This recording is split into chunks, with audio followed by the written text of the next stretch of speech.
케안대학교를 졸업하시고 세계 여러 바다를 항해한 경험이 있으십니다. 그래서 아마 우리나라 목사님 중에서 시몬 베드로의 심정을 가장 잘 이해하시는 목사님이라고 저는 생각하고, 이번 연찬의 주제하고도 아주 딱 맞는 최적의 강사라고 생각합니다. 이후에 고려신학교에서 신학을 하시고 현재는 극동방송 이사로 섬기시고 계십니다. 무엇보다도 현재 김해 중학교의 담임 목사로서 우리 성도들을 위해서, 우리 다 잘 아시죠? 스플랑크니 니조마이의 심정으로 열심히 목회를 하고 계십니다. 자, 이제 말씀 봉독하겠습니다. 말씀은 사도행전 4장 32절에서 37절입니다. 제가 대표로 봉독해 올리겠습니다. 믿는 무리가 한 마음과 한 뜻이 되어 모든 물건을 서로 통용하고 자기 재물을 조금이라도 자기 것이라 하는 이가 하나도 없더라. 사도들이 큰 권능으로 주 예수의 부활을 증언하니 무리가 큰 은혜를 받아 그 중에 가난한 사람이 없으니 이는 밭과 집 있는 자는 팔아 그 판 것의 값을 가져다가 사도들의 발 앞에 두매 그들이 각 사람의 필요를 따라 나눠 줍니다. 구브로에서 난 레이족 사람이 있으니 이름은 요셉이라. 사도들이 일컬어 바나바라 번역하면 위로의 아들이라 하니 그가 밭이 있음에 팔아 그 값을 가지고 사도들의 발 앞에 두니라. 아멘. 이 말씀을 가지고 주님이 세우시겠다 하신 교회라는 제목으로 말씀 전해 주시겠습니다. 나오실 때 큰 박수로 환영해 주시기 바랍니다.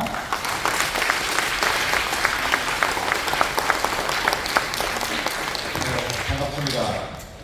여러분들과 함께 또 말씀 나누는 시간을 갖게 되어 감사합니다. 여러분 방학 때 개인적인 시간을 물질내서 또 하시는 여러분의 열심 터침을 진심으로 고맙게 생각합니다. 이 자리에 함께 하신 분들은 다 교육 현장을 사랑하시고 학교를 사랑하시고 또 아이들을 사랑하시는 분들이고요. 또 나라를 사랑하는 애국자들 아니겠습니까? 그죠? 또 한편으로 나라를 사랑하는 애국자들, 믿음의 사람들은 하나님의 나라를 그리면서 하나님의 나라를 더 귀히 여기는 귀한 분들이라 생각합니다.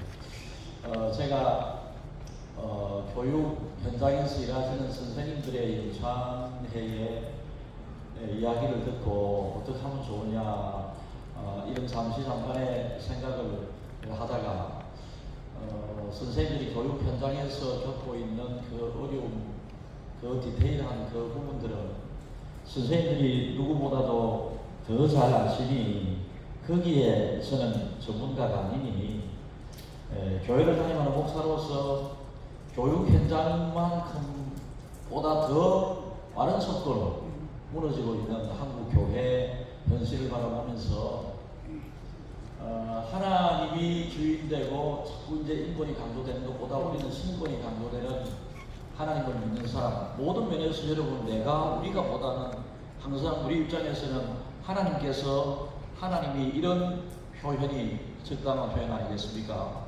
비가 오고 있습니다. 좋을 때 하나님께서 비를 성경에서 인용하실 때는 하늘의 아름다운 보고라고 말씀하셨어요. 그러니까 지금 하나님께서 이 세상을 바라보실 때에 그러면 어떤 마음, 어떤 표정, 어떤 생각으로 이 땅을 바라보고 계실까 생각해 본다면 지금 내리는 비는 하나님의 눈물일 수도 있다. 여러분, 그래서 예전과 다른 여러 가지 상황들이 막 생기고 있지 않겠습니까?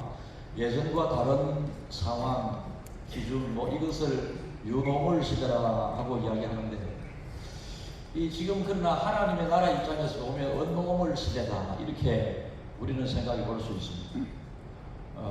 뉴노멀 시대를 살아가는 저와 여러분들께서 우리가 정말로 우리는 하나님은 창조 이전부터 계셨던 그리고 지금도 변함없으신 그 하나님이시고 그죠? 그리고 하나님의 말씀도 수천 년 전에 기록된 하나님의 말씀이지만은 지금 당장 이 시대에 나에게 우리에게 주시는 하나님의 말씀을 우리는 붙잡고 살아가는 사람들이기 때문에 상황과 시대에 아무리 변하고 그러더라도 하나님과 우리 사이에 맺어진 이 언약은 변함이 없고, 그죠? 그래서 말씀대로 살아야 된다라고 하는 이 기조는 전혀 변함이 없어야 하는데, 세상이 안 좋은 쪽으로 변화되고 있다. 뭐 변화는 우리는 어쩔 수 없이 변화는 받아들여야 되는데, 그러나 좋은 변화는, 우리가 긍정의 변화는 사람들을 편리하게 하고 하나님을 믿는데 더 어쩌면 편리하게 하나님을 믿는데 좋은 도구가 되기도 하지만, 우리 모두가 지금 염려하는 것은 안 좋은 쪽으로의 변화가 너무 급격하게 일어나고 있기 때문에 다 염려하고 있지 않겠습니까? 우리 교회도 선생님들이 참 많으세요. 우리 오늘 사회 보신 장모님도 계시지만, 강의원들 중에 대학에 강의를 하시는 교수님이 4분이 계시고요. 최근에는 제가 우리 지구 목사님들에게 한번 체크를 해보지 이래 한 적이 없지만, 6, 7년 전에 우리 교회 선생님들이 몇 분이나 계신지 한번 지구에서 살펴 체크를 해보지 이랬더니, 6, 7년 전에 우리 교회의 교수님 선생님들이, 정규 선생님들이 한 120명, 130명 정도 됐습니다. 그러니까 우리 교회는 여러분들과 같은 입장에 계신 선생님들이 참 많으십니다. 그래서 선생님들이 겪고 있는 교육 현장에서의 어려움과 안타까워하는 그 마음을 제가 많이 아는데, 어떤 제가 이 자리에 간다라고 하는 이야기 듣기 전에 우리 교회의 교감 선생님을 관리직이라고 그러죠, 학교에서. 관리직에 계신 분께서 저에게 전화가 와서, 이 목사님 이라도 우는 거예요. 막 우는 거예요. 막 울면서, 목사님 조금 더 적극적으로 해 주십사. 근데 제가 용기가 좀 부족해서, 교회 안에는 다양한 이념의 생각을 가지고 있는 분들이 있고, 그래서 저는 예배라든지 교회가 가야 할 그 길은, 그리고 우리의 신앙은 반드시 보수적이어야 한다. 왜냐하면 예적의 하나님이 지금의 하나님이시고, 과거에 주신 말씀이 지금 현재 우리에게 주시는 말씀이시기 때문에, 우리 다른 정치적인 이념은 여러분들 자유롭게 어떻게 할 수 있겠지만, 신앙의 보수는 반드시 지켜져야 한다고 하는 것이 제 생각이거든요. 그래서 예배를 비롯한 하나님의 말씀을 해석하는 이런 부분도, 예를 들어서 자유주의 신학자들이 성경을 연구하면서 자기들이 이해되지 아니하는 예수님이 바다 위를 걸으셨다, 처녀의 몸을 통해서 이 땅에 태어나셨다, 이런 것들, 지금 현재 자연과학의 생각으로 이해되지 않는 이 성경의 내용들을 다 빼보았더니 성경에 가죽 부대만 남더라고요. 성경 껍데기만.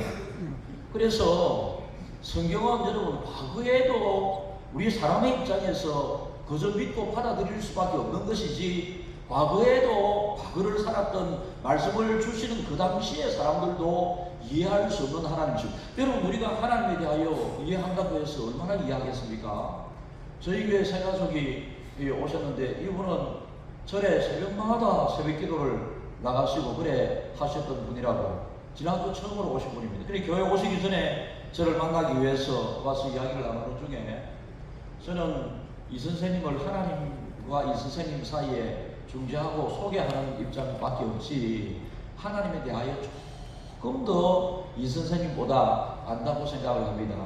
하나님은 너무너무 크신 하나님이기 때문에, 제가 하나님에 대하여 많이 아는 척 소개해가지고 크신 하나님을 작게 소개해드릴까봐 제가 너무 두렵고 떨리는데, 어쨌든지 간에 점점 바깥에서 듣고 보던 그 하나님이 안에서 하나님을 알아가면 알아갈수록 하나님이 얼마나 크신 하나님이신가, 거기에 대해서 잘 알아갔으면 좋겠다라고 했습니다. 그래서 목사라고 해서 여러분들보다 학문적으로 신학을 공부했으니 조금 더 신학적인 면에서 하나님에 대해서 또 조금 더 알 수 있을지 모르겠습니다. 그러나 영적인 깊이 신앙적인 면에서 하나님을 경험하고 알아간 이 부분은, 교회 안에서 목회를 하는 저의 입장에서는 정말로 목사들보다 더 개인적으로 하나님과의 관계를 깊이 해나가는 믿음의 사람들이 많다라고 하는 것을 제가 느낍니다. 그래서 목사들보다 기도 많이 하는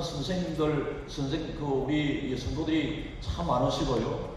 정말로 교회를 위해서 우리 교회는 중예배실이라고 기도실이 있습니다. 이 정도 규모 될까요? 장로님, 제가 잘 모르겠는데 자석 숫자는 중예배실이라고 기도실이 있습니다. 매일 이렇게 아침부터 거의 11시까지 은은하게 불빛을 켜두고 음악을 이렇게 해서 에어컨도 빵빵하게 저는 그러거든요.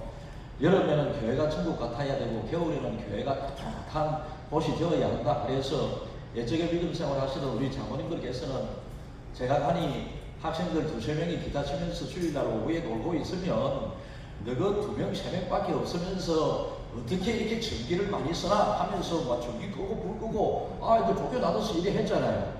우리 교회는 절대로 한 명이라도 그 안에 있으면 그 아이 한 명이 전기를 쓰든 에어컨을 켜든 아이들에게 세상 어느 것보다 좋아서 교회가 있으니 아이들 전기세보다 물세보다 따뜻하게 하고 춥게 하고 이것보다 사람이 더 중요하지 않겠습니까? 가끔 교회에서 아이들이 놀다가 유리창을 깬다.